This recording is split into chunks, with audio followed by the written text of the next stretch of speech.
Many years ago in Glenbrook, I can't find him. Oh, he's here.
Everyone might know me, I'm not sure, so I'll just say that I am Jane Feard and the present President of the Historical Society. And I do hope that everyone has a great afternoon. We're a little bit late starting, but that can't be helped. So I'd like to now introduce our very important guests. We have on the end, I hate to say, she was here before the centenary of the school and did a wonderful job with us on the centenary committee, and she's still there in the office now. So welcome, Marianne.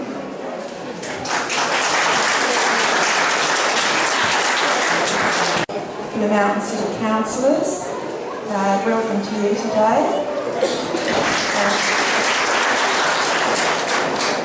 And our Mayor, Mark Greenhill, thank you for coming.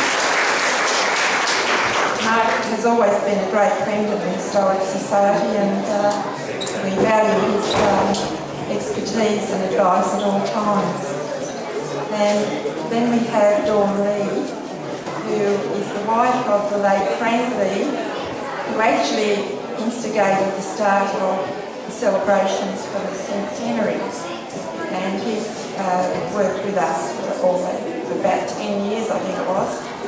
And then in the later part of the year, Kerry Morris, He's here behind me. He was actually our principal when we had our celebrations. So thank you for coming, Gary. There's Jane Shepherd, who is the artist that did that beautiful work on our bus shelter at Ross Street. And then next to her is a very important lady. Her name was Parton, and she went to school here in the early 30s. And I think she might have a little bit to say when we're cutting the cake. And unfortunately, April Hersey, who was a Wright when she was a young girl, she went to school with Val, probably in the same class.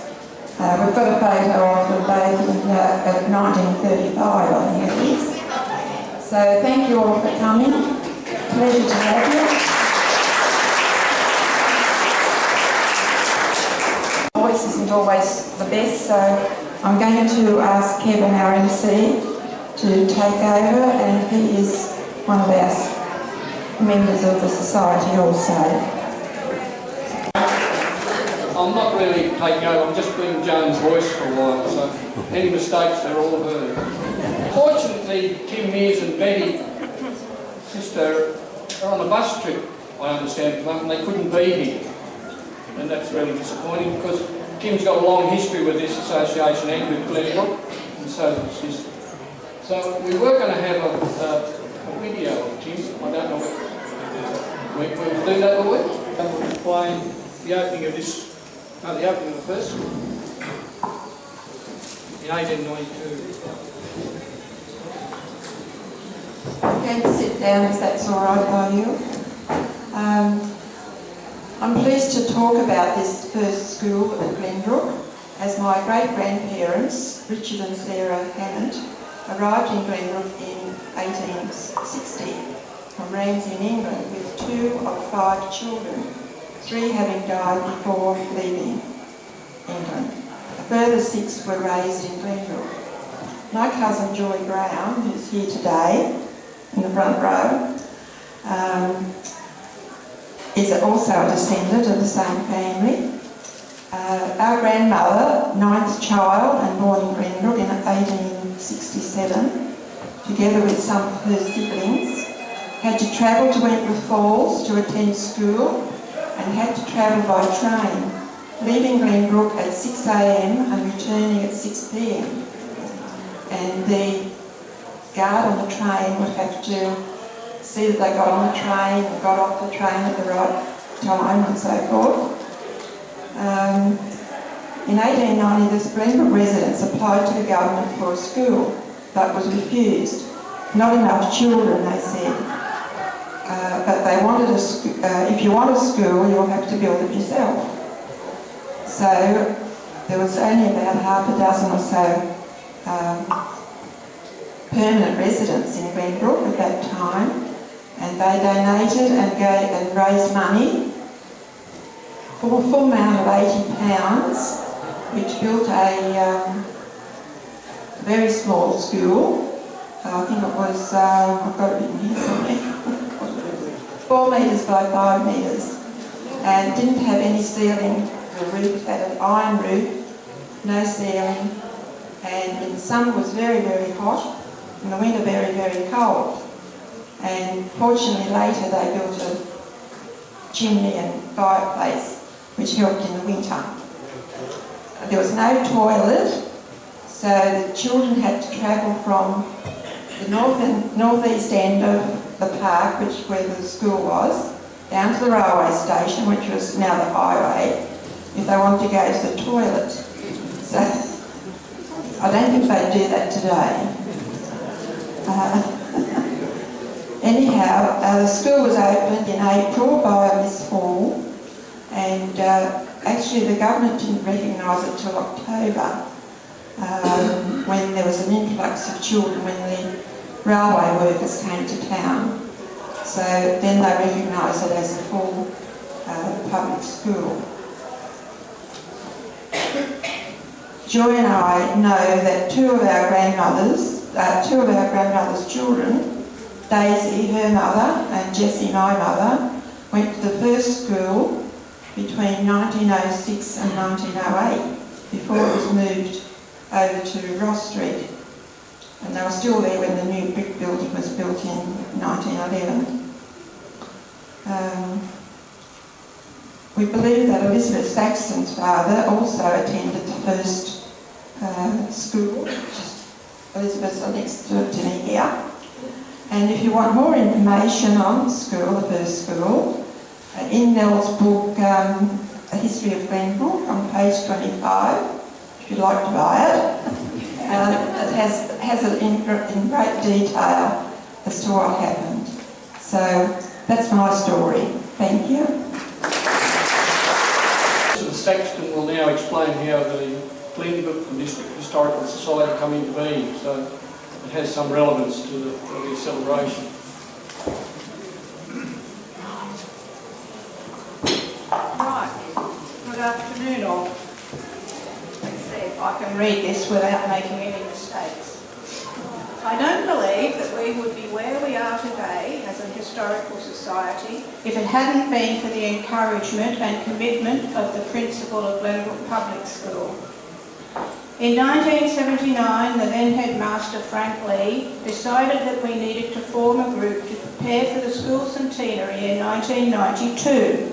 Thus, the Glenbrook Public School Centenary Committee was born. Coming together at that point meant that we were able to access the knowledge of the town in general before it was lost to history forever. We had a very successful centenary celebration in 1992. Then what to do, we thought?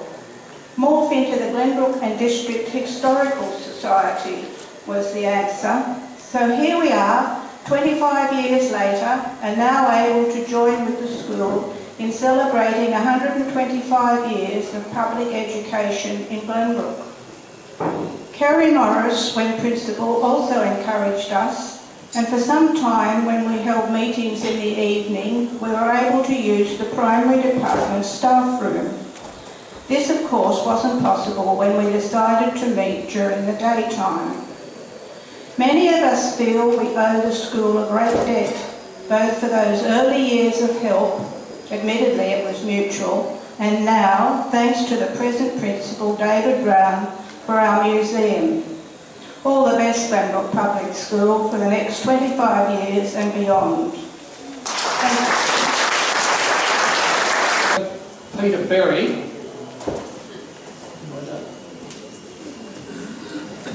He was around 49 to 50s. Is that right? 50s. 50s, sorry. That was when the school was on. Well, thank you for asking me to speak on my reflections of Glenbrook Primary School. It was nothing but a happy time for me. I guess those for whom it wasn't happy aren't here today, so but the rest of us, it was an immensely happy time and something that I remember very deeply, and it was a bit of a shock to leave. Thank you, yeah, I'll get a bit mixed up without my notes.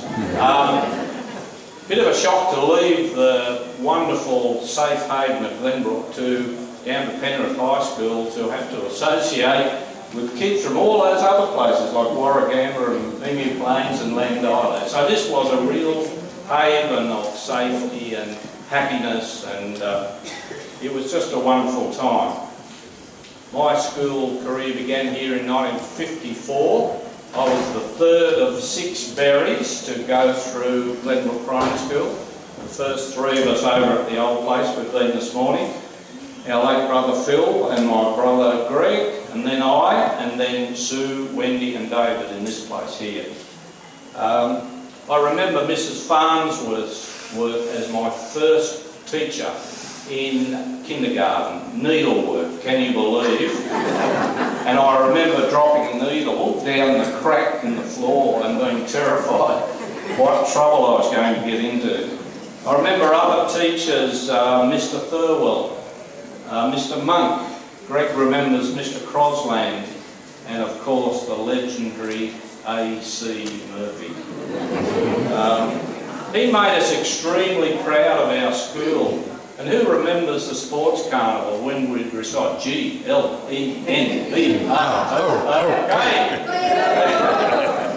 I remember that as though it was yesterday.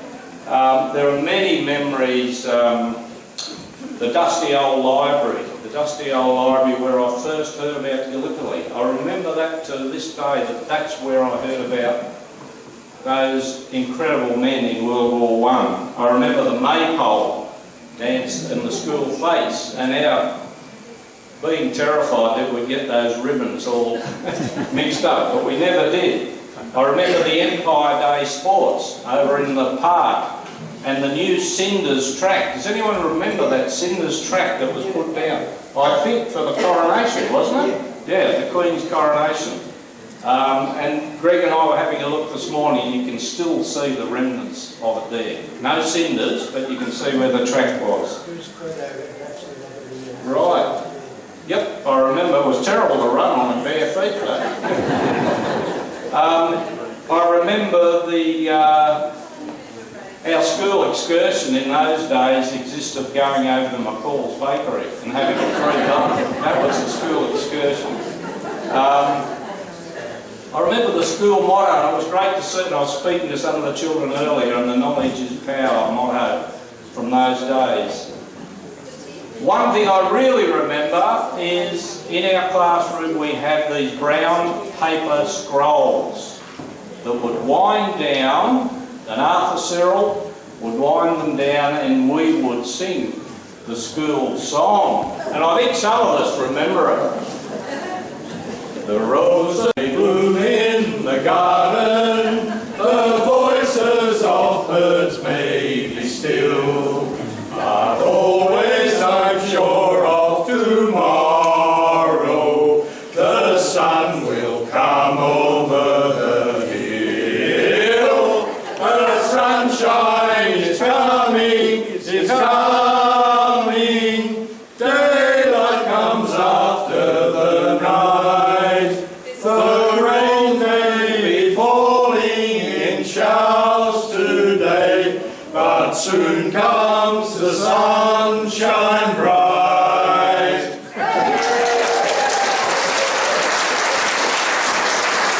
I remember what I did yesterday, but I can remember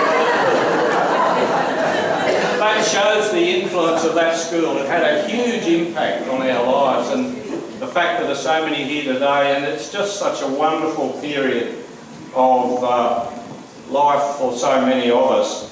I remember the schools, the houses, Parks and Barton, the gold of Barton and the blue of Parks. Greg reminds me that Arthur Cyril took the kids over to the other side of the highway and they found some rail line from the original railway line. And I don't know if the school still got it, but he remembers that, and he remembers them finding Aboriginal artefacts in the school grounds. So they're just a couple of snippets. Now there were 6 of us, as I say. One little bit of school education trivia is all 6 of us were school captain here, and that's just something that we're proud of. I don't think it was anything to do with academic qualifications. I think it was they picked the fastest runner. But I don't know how I got over the line, but somehow I did. So to all of us, to all of my family, and speaking personally, it was an extremely special time in my life, and it just hasn't diminished over the years. Thank you. Good talk. It shows a lot of passion and commitment, and I'll just tell you, the song will be recorded and we will be selling the video. We'll now cut the cake, and the cake is a bit special, and Jane will tell you all about it.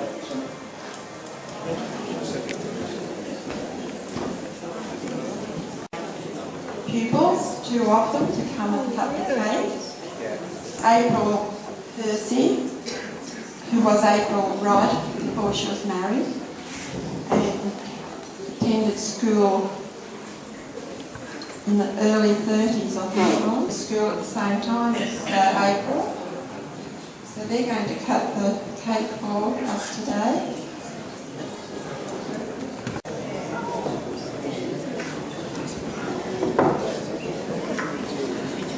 Val also has a niece here today, Jan Welland. There she is.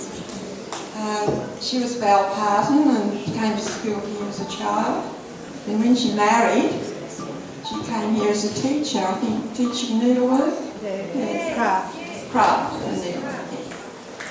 And I'd just like to say, our cake, I have kept the top piece of this cake for 25 years. Packed away, and I took it to the last meeting at the Historical Society, and they said, oh, it'll be full of weevils. And I said, no, there's nothing. So I had it well done up and in a Tupperware box, I must say. And I must say that I think Ray Rawson's here today. Yes, he actually designed that piece to go on top of the cake when we had the centenary. And his late wife, Joan, actually made the centenary cake. So I'm so glad that I kept it. I don't know why, but I did. And but I don't think it's going to last another 25 years. So I think I might throw it away after today. So now I'd like both of them to cut the cake. Here we are.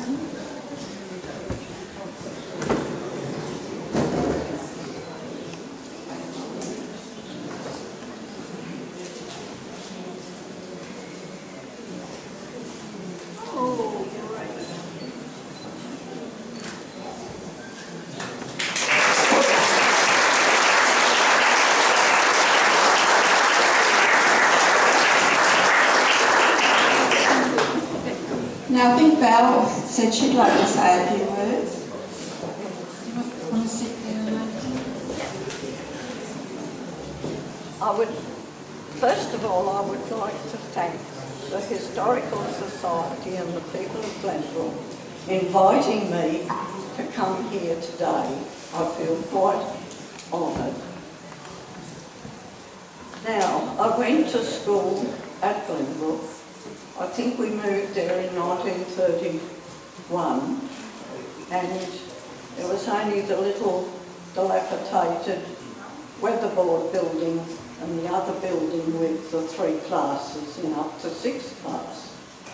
And then what happened, how we helped to get the new building, I think it was either Miss Love or Miss Fitzpatrick that was the teacher at the time, and they put me outside in the big hole that was white antique and that used to go let the draft in, and they sent that to the education department.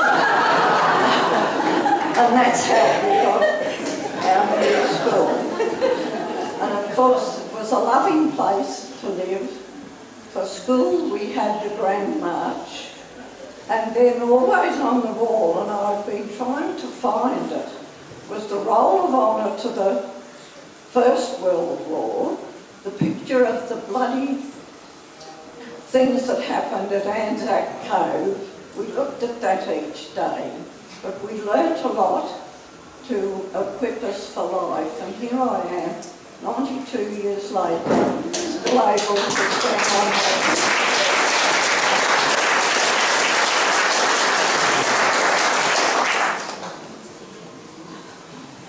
As you know, Glenbrook seems to hold the traditions of looking after each other. And in those days, the Depression was on and we were very poor. We were really very poor.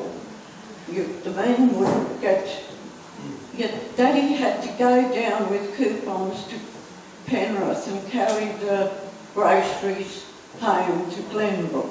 You never had any money, and Mum would swap sugar or tea to get 3 and 4pence return to go by train from Glenbrook to Sydney and back to Glenbrook.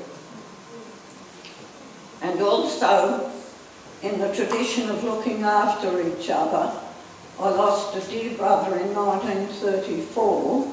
We were poor and everything was ticked up. The young ones wouldn't know what ticking up was, I'm afraid. And the grocer at the time abolished what Mum owed to the grocers. And then we would go to Bunyan and we'd buy a little bit of meat, but there was always 6 pence of meat for the cat. I'm sure that Joan's father or grandfather knew that we would eat the cat's meat. What else did I want to tell you? I can't really think of any. Well, thank the children, the teachers and the people who have made this day as it is today, because it is lovely to be in amongst you all, even though I don't live here. I have great fond memories of Glenbrook, but perhaps to the Historical Society, if you haven't all caught up on what was in the tunnel during the Second World War, we had friends that come and stay and you'd get a house so that you'd be so safe away from all the bombs in Sydney. We had a tunnel full of mustard gas and nerve gas. But thank you so much for having me.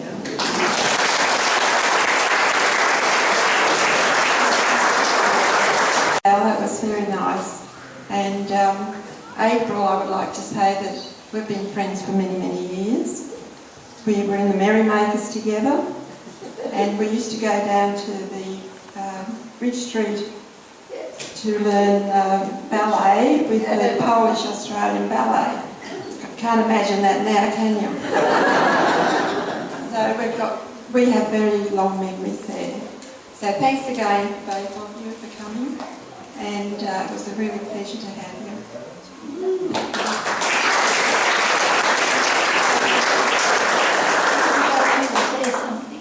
April would like to say something. That sounds rather strange.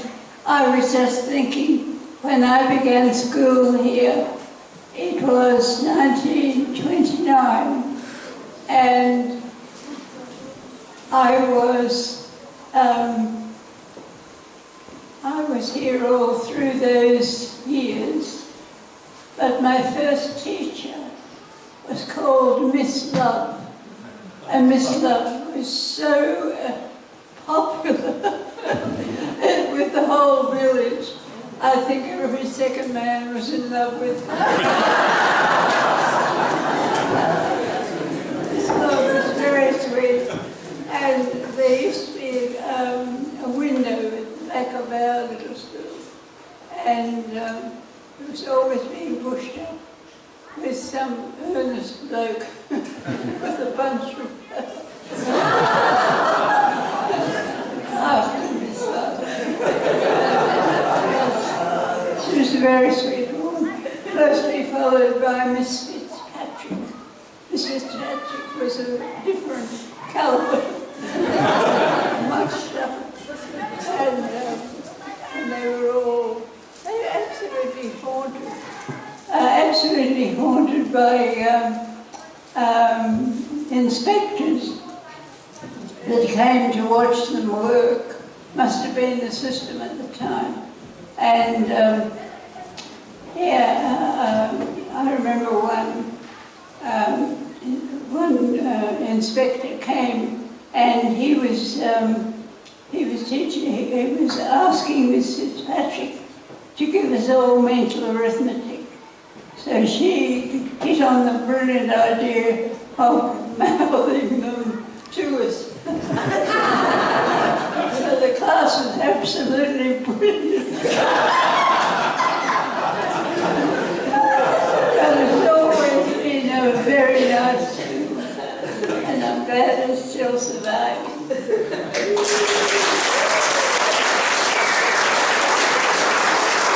April and Val, and I know April has to go now because she hasn't been very well, so she's just come to cut the cake. So So we appreciate that very much. Thank you.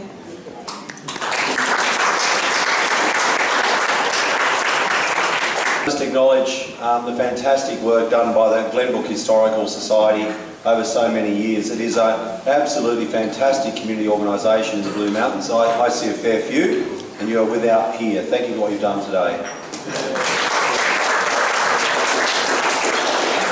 Can I also acknowledge the great work done by Joan Peard and her crew in getting today together, and also our wonderful principal David Brown and his team, because this is a celebration to rival any. Thank you.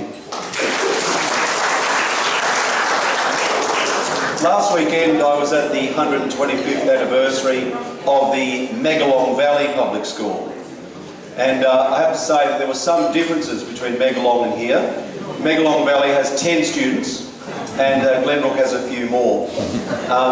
But it was wonderful to be there as it is here today, because both schools were the centres of their communities.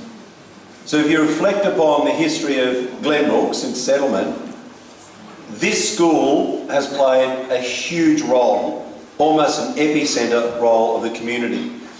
Not just because people went here as students, but because during times of trouble, people would gather here, and also during times of celebration. Often events would be held here or over there. The school becomes a centre of a community. And if you look at the way Glenbrook has matured and grown, you'll see that growth and maturing reflected in the development of the school. As the community grew, the school outgrew itself and ended up over here. And I think that is an important thing for us to recall when we think not just about Glenbrook Public School, but the role of public schools in the histories of many communities across New South Wales. Today is not just a celebration of the school, it's a celebration of the community that's grown up around it, and it's also a celebration of that wonderful thing known as public education. So I want to thank you all for being here today, for supporting the school community, for taking part in a reflection on Glenbrook's history, and also for supporting that great institution in our community, public education. Thanks for having me. Of our society and a great help. And probably Joan will talk about that later on. Thank you very much, Kevin, Joan, and your committee for doing this. It's I think Mark said the connection between this school and obviously the history of Glenbrook is so linked, so important. And also today, I'm fortunate I have Kerry Morris here, who was the principal before me, and Marianne Badesh, who happens to still be here. And we've been so fortunate to have Marianne, and Joan mentioned that Marianne's been here for a number of years, to obviously be not only his office administrator, but also mine as well. So thank you for Kerry for coming today, and Marianne especially for what you do for the school, the students, and also the parents. Ladies and gentlemen, I was asked to talk about, I suppose, where we are now, Glenbrook right now. And I tried to think over the decade I've been here, which decade has had so much change, but each decade probably had a change that moved towards seeing Glenbrook where it is today. We obviously know Miss Hall. We actually have a Mrs. Hall in the library now, but Miss Hall, the original Miss Hall, and obviously her trying to get the school started without furniture, students with no furniture, and what she did there, then obviously moving to Ross Street, and then obviously in the 1960s coming to Woodville Street.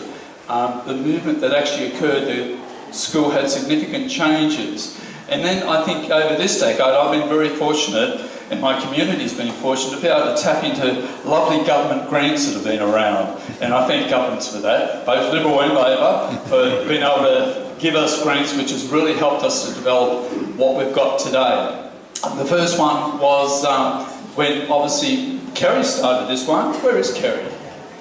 You're responsible for giving me all the hard work, wherever he is. Because Kerry initiated this and I had to sort of come on board and see it happen. And that was $3.7 million spent on this site to redevelop it. So the school is completely refurbished.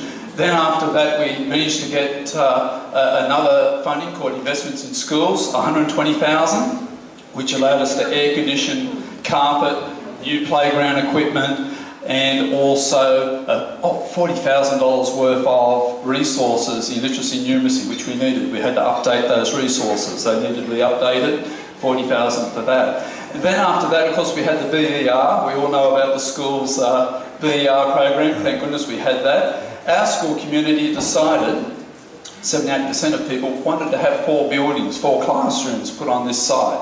$2.2 million was spent on developing the 4 classrooms we have, and that of course in the future allowed us to make the move where we had all students come together on one site, what we have today. We also managed to get the multi-purpose court out of another grant, a learning area for students, outdoor learning area, and the last one has been to fix up the soccer field, a joint agreement between the school and asset management. We managed to also upgrade the soccer field. So I've been very fortunate in some respect. There's been lots of change and lots of things happening, but I've been very fortunate being able to tap into government grants that have been available to bring the school where it should be and where it is today, which has been fantastic. Our celebration this week, on Thursday, our parents are coming together to watch their students, all their children, K to 6. They're doing a performance. Every second year we do a performance. The kids do a performance to do with history. The history that we're going to see will be tied to Glenbrook. So all students, K to 6, will be doing a performance. All classes will come on stage and it'll be related to Glenbrook and its history, and the history from 1800 up to now. Also, we're starting a tiled wall, and I think again, our Glenbrook Historical Society, the tiled wall will invite our parents' current community, if they like to, with their families, design a tile which can be put onto a wall, and it will be called the 125th anniversary celebration of Glenbrook Public School. So that's something we aim to have done by the end of this year. Ladies and gentlemen, again, thank you. It was lovely to hear the stories of history, and it shows you the strength of this school through the people who were here, and how it's continued to be, develop its own history and will into the future. Thank you very much.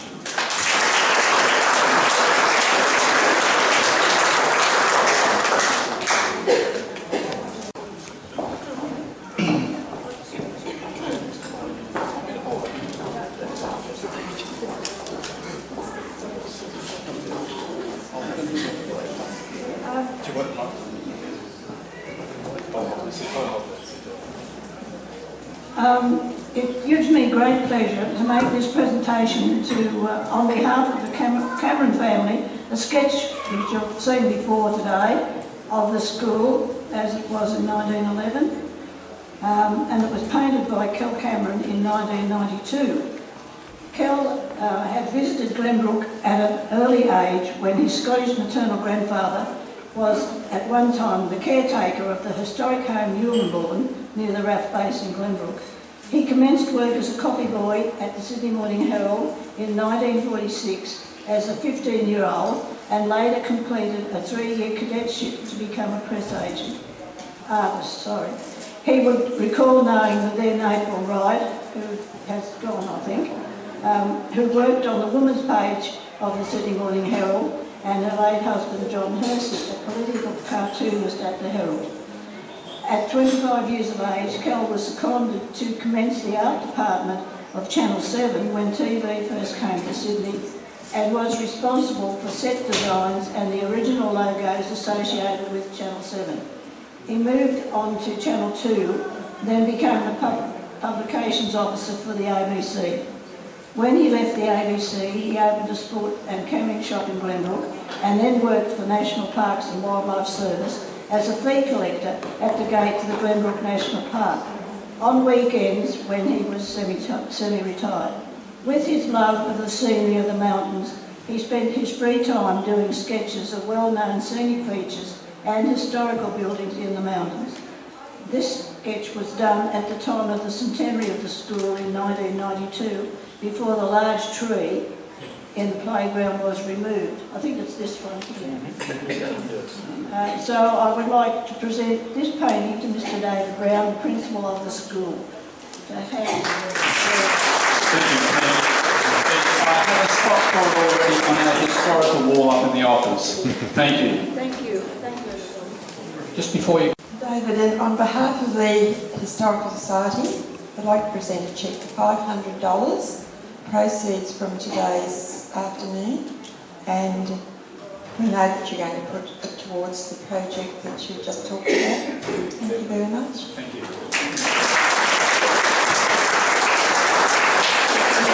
Caldwell, teacher at Glenbrook, 65 wants to say a few words. Speak to you all, and I'd just like to say thank you to all the wonderful, lovely Glenbrook parents who have supported the school and the community generally. I'd just like to tell you one quick little anecdote. We had a lady who was our cleaner, and she loved gardening. So one day she really got stuck into it and almost emptied 2 huge big beds.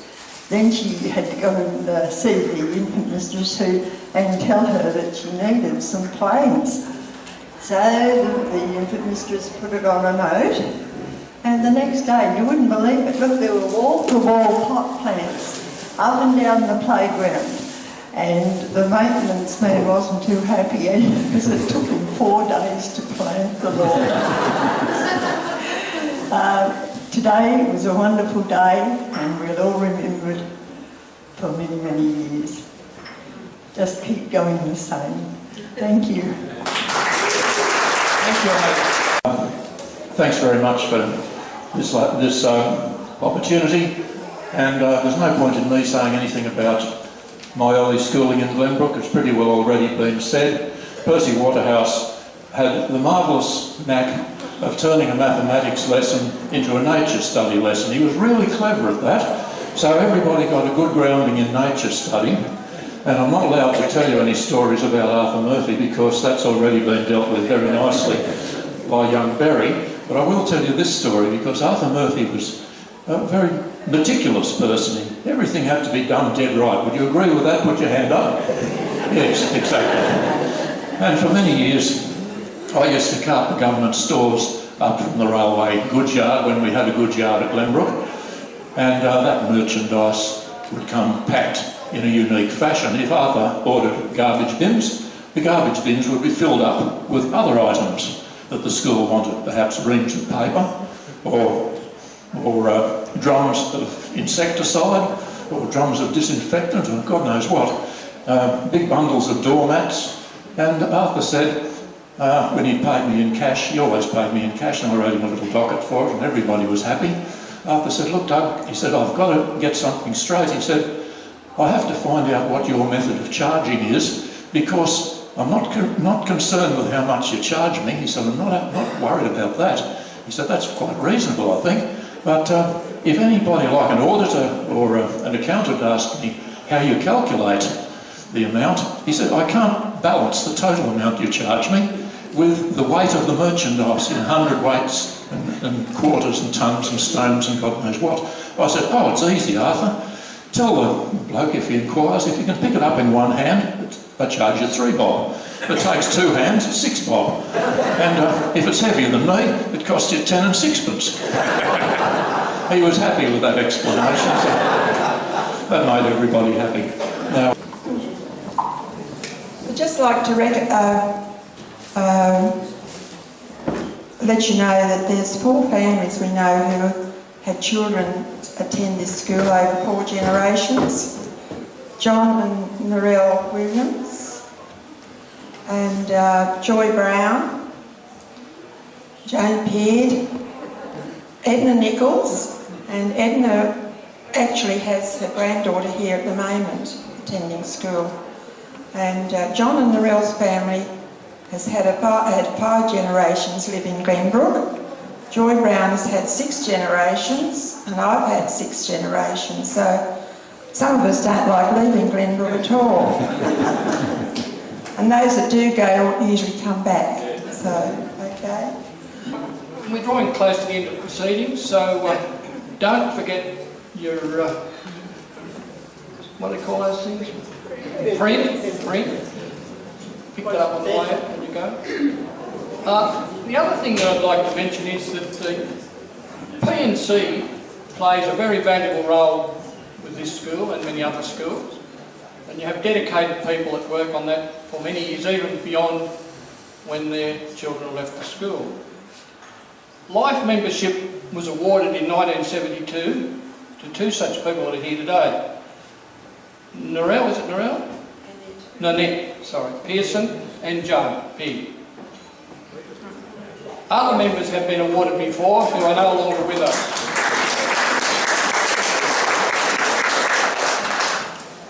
Joyce and Noel Berry. Our parent. Len Rowe and Laurie Anderson. And there's probably others too that we don't know about. But these people do an amazing service and contribute greatly to, you know, our children's experience and to our education overall. Who's with us today also received life membership, and there would be others, I'm sure. Thank you. I'd like Jane Shepherd to come over to me if she doesn't mind.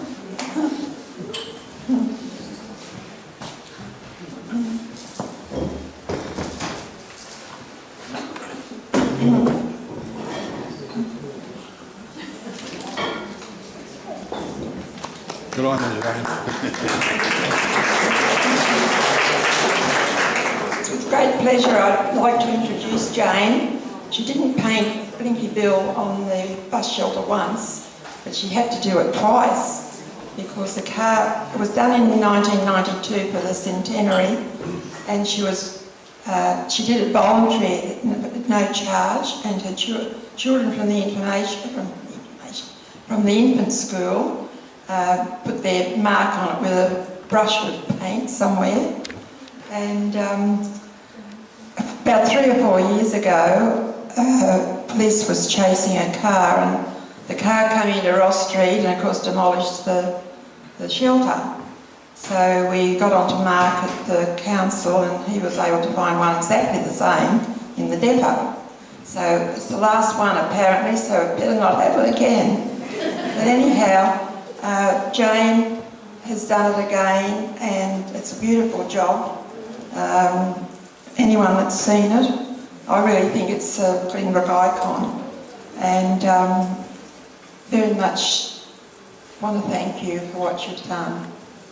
And I'd like you to receive this gift on behalf of the Historical Society for all that work and the community effort with it as well.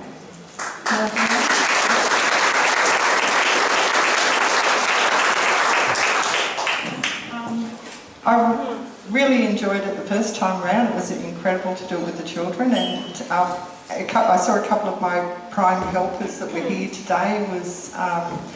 Was Fran Moore over there and Roz Zahar, over there, and I had just a wonderful experience with the children when I did it the first time round. It was absolutely gorgeous, and Sylvia Dunn, who was the infants principal, it was her sort of idea, and she sort of was behind it at 1,000%, and the children walked across the road, across the pedestrian crossing, and every child had 3 turns of painting, and they all knew what they painted. They remembered, and they would tell their parents which parts they painted, and it was just really special. So I really think I'm incredibly fortunate to do it a second time round, and if the car comes the third time, there's no way I'm going to do it again, just for the record.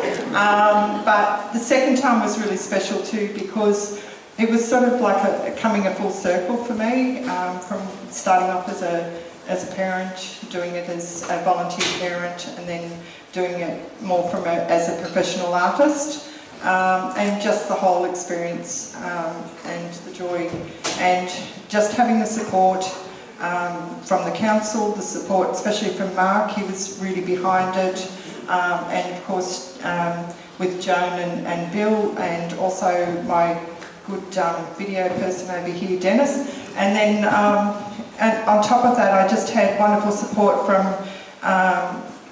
all the local people coming up and helping me. It was incredible because there was plenty of times where I was windblown, I was sunburnt, I was freezing cold. What else? What other weather condition? I had every weather condition there was possible because I started in the beginning of winter and I finished at the end of summer. So I had every weather condition and I had incredible support. And Glenbrook Theatre too. They were really amazing. They come out and offer me some drinks and to use their toilets and stuff. And yeah, wonderful support from locals. And of course my family and my husband Steve, who was my he'd come and get me my coffee and come and get me lunch, and my family.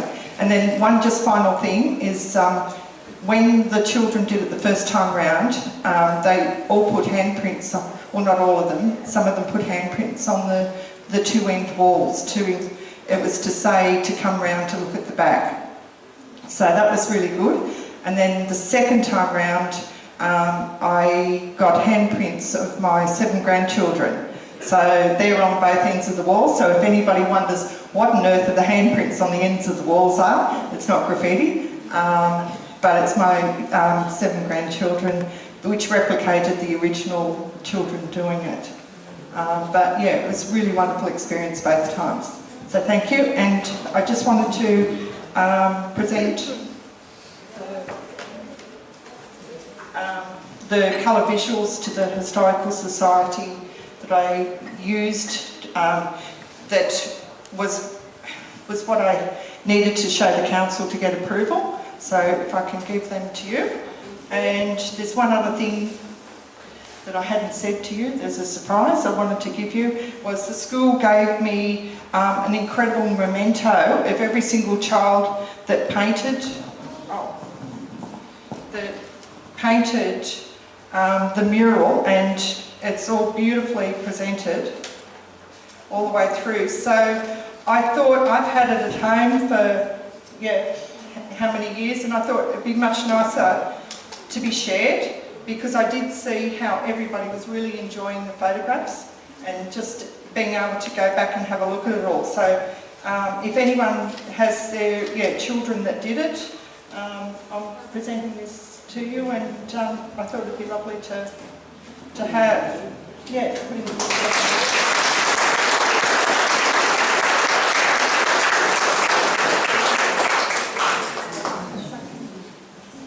Thank you, Jane, that's beautiful.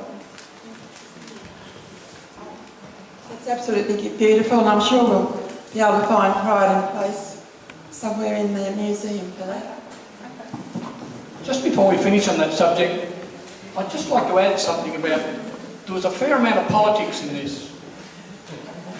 When the car ran in and knocked the shed at the bus shelter over, it was decided they'd put up another bus shelter, but it wasn't going to be the original. But Mark Greenhill was, I don't know whether he was the mayor then, he may not have been, he goes back to, he organised to get one out, an old one that they'd discarded and put in the work, somewhere up at the back of the council workshop somewhere. He got that down there. So we all thought that was wonderful. So then we had a presentation from council staff, which had no bearing on what was on there previously or what anybody wanted. So we jumped up and down. Anyway, we pressured the mayor and a couple of the councillors, and it took a long, long time, but we eventually got our way, and I think it was really a just result of a bit of public participation. It was a really good result. Thank you.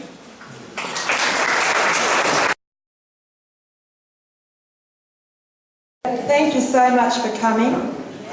It's been a great day. It's better than I thought it was going to be. I thought it was just going to be a very low-key thing, but everybody seemed to want to come. It's lovely to have met old friends again, and there's a few I still want to say hello to before we go. We hope that you have enjoyed yourself, And as far as the top piece on the cake that I kept for 25 years, I'm going to throw it away tonight because I don't think it'll last another 25 and I won't be here anyway. So we're not going to throw it away. Pam says she's going to look after it, is she? But I would like to say that if there's any young people here that'd like to join the Historical Society, we do have application forms here, or even if you're older, because in 25 years' time, most of us won't be here, and I don't know what will happen to the Historical Society, so we want it to keep going, and so we do have application forms over there if anyone's interested. Or you can bring them over here, perhaps Neil, and they can take one if they want it on the way out. My voice is just about gone. So thank you again, because it's been wonderful to see everybody, and I hope you'll be able to go home and remember this for a long while. Thank you.